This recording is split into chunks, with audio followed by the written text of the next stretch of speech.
पाटील देसाई, मी कोल्हापूरची राहणारी. गेली 20 वर्षे मी 7वी, 8वी, 9वी, 10वी यासाठी इंग्लिश मीडियमचे क्लासेस घेते.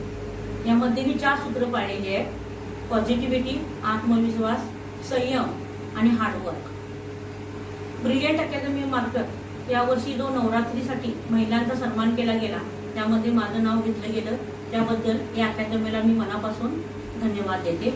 महिलांनी प्रत्येक क्षेत्रात आपला ठसा उमटवलाच पाहिजे आणि तेवढं कर्तृत्व महिलांच्या मध्ये असतं असं माझं ठाम मत आहे. आणि त्यासाठी हार्डवर्क, पॉझिटिव्हिटी या 2 गोष्टी मात्र कंटिन्यू करायलाच लागते.